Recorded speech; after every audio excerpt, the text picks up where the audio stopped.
আমরা এখন ষাট গম্বুজ মসজিদের গেটে মূল গেট দিয়ে ঢোকার ডান পাশে জাদুঘর।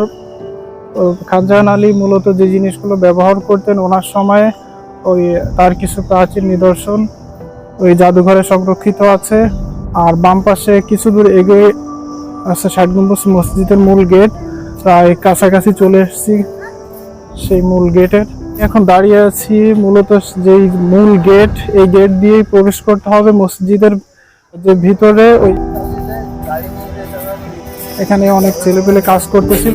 ষাট গম্বুজ মসজিদের মূল গেট দিয়ে ভিতরে প্রবেশ করলাম। আমি এখন মসজিদের ভিতরে প্রবেশ করছি। এই ৬০টি পিলারের উপরে এই ষাট গম্বুজ মসজিদটি দাঁড়িয়ে আছে।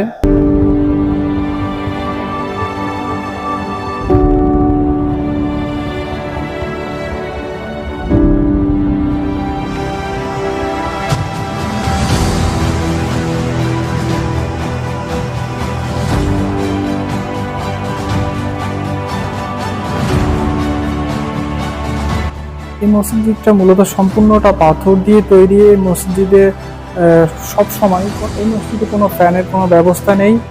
সব সময় মানে এটা অনেক ঠান্ডা থাকে, পাথর দিয়ে তৈরি।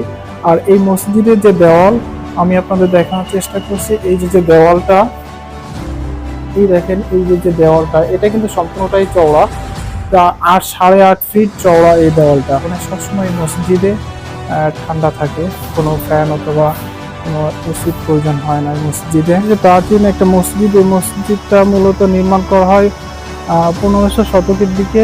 সুলতান নাসিরউদ্দিন মাহমুদ শাহের এই আমলে এই মসজিদটা নির্মিত হয়। প্রায় ৬৫০ বছর আগের পুরাতন এই মসজিদ। খানজাহান আলী মূলত তুরস্ক এবং বাগদাদের অধিবাসী ছিলেন। ১৩৬৯ খ্রিস্টাব্দে দিল্লিতে এক সম্ভ্রান্ত মুসলিম পরিবারে উনি জন্মগ্রহণ করেন। উনি বাগদাদের বড়পীর হযরত আব্দুল কাদের জিলানী রহমাতুল্লাহ আলাইহির বংশধর ছিলেন। খানজাহান আলী ১৩৮৯ খ্রিস্টাব্দে সেনাবাহিনীর সেনাপতি পদে কর্মজীবন আরম্ভ করেন এবং খুব অল্প সময়ের ভিতরে উনি প্রধান সেনাপতির পদে উন্নীত হন।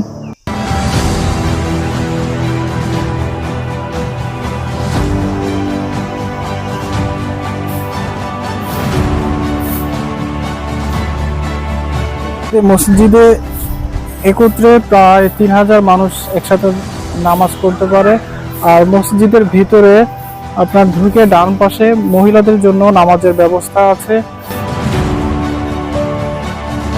সুন্দরবনের কোল ঘেঁষে এই বাগেরহাট অঞ্চলটা গঠিত। যখন এখানে বসতি গড়ে তুললো তখন এই অঞ্চলে অনেক লবণাক্ত পানি ছিল। তো উনি ওনার সাথে যে আউলিয়ারা আসছিলেন তাদেরকে নিয়ে উনি এখানে এই টোটাল এই সমগ্র বাগেরহাটে উনি ৩৬০টি মসজিদ নির্মাণ করেন এবং সাথে সাথে ৩৬০টি দিঘি খনন করেন।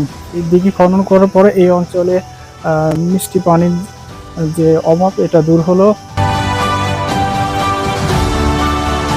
খানজাহান আলী কুরআন, হাদিস, সুন্নাহ ও ফিকহ শাস্ত্রের উপরে গভীর জ্ঞান লাভ করেন। তিনি মূলত এই অঞ্চলটাতে প্রাদেশিক শাসক হিসাবে তার আগমন ঘটে। তিনি এই অঞ্চলটা বেছে নেন ইসলাম ধর্ম প্রচার করার জন্য। তিনি শুধু ধর্ম প্রচারক ছিলেন না, তিনি ছিলেন একজন শাসক, একজন সেনানায়ক। আর এই যে মসজিদটি, এই মসজিদের এই নির্মাণ কৌশলী দেখে বোঝা যায় যে তিনি একজন বড় মাপের প্রকৌশলী, তিনি একজন বড় আর্কিটেকচারও ছিলেন।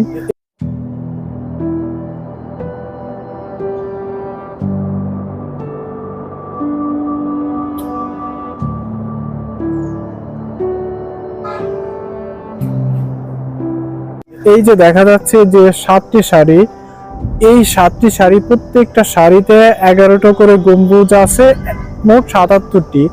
আর এই যে দুই পাশে দুইটা গম্বুজ দেখা যাচ্ছে, অপোজিট সাইডেও দুইটা গম্বুজ আছে, মোট ৪ কোণায় ৪টি গম্বুজ। আর মাঝখানে ৭৭টি গম্বুজ ৭টা সারিতে। এই ৭টা সারিতে ৭টা সারি ছিল গম্বুজের, যার কারণে একে ৭ গম্বুজ মসজিদ বলা হতো। পরবর্তীতে এটি বিকৃত হয়ে ৬০ গম্বুজ মসজিদে রূপ নেয় এবং কারো কারো মতে এই মসজিদের সম্পূর্ণ ছাদটি গম্বুজ দ্বারা তৈরি। যার কারণে এটাকে ছাদ গম্বুজ মসজিদ বলা হতো। পরবর্তীতে এই ছাদ গম্বুজ মসজিদটি বিকৃত হয়ে ষাট গম্বুজ মসজিদে রূপান্তরিত হয়। এখানে গাছ দিয়ে সুন্দর একটা গেট নির্মাণ করা হয়েছে, অর্থাৎ জীবন্ত গাছের একটা গেট। আমি ওই গেটের নিচ দিয়ে এখন সামনের দিকে যাচ্ছি।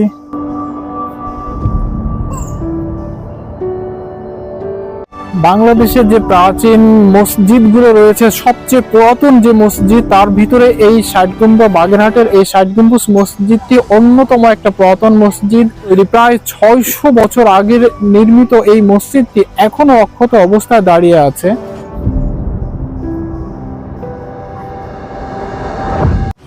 এই মসজিদটাকে বিশ্ব ঐতিহ্যের অংশ হিসাবে ইউনেস্কো 1983 সালে বিশ্ব ঐতিহ্যের অংশ হিসাবে এটা স্বীকৃতি প্রদান করে।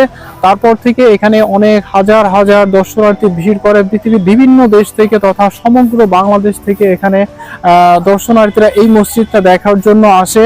আমি মূলত এখন এসেছি একটা সময়, আমি এই সময়টা বেছে নিয়েছি যে এখানে এই সময়টাতে মানুষ কম থাকে। আমি সকালবেলায় এসেছি, মানুষের ভিড় কম। মসজিদের যে প্রবেশদ্বার, এর দুই পাশে, ডান পাশে একটা বড় সিরিজ গাছ এবং বাম পাশেও একটা বড় একটা গাছ আছে। এখানে বসে রেস্ট নেওয়া যায়। আমি এখন এখানে বসে একটু রেস্ট নেব।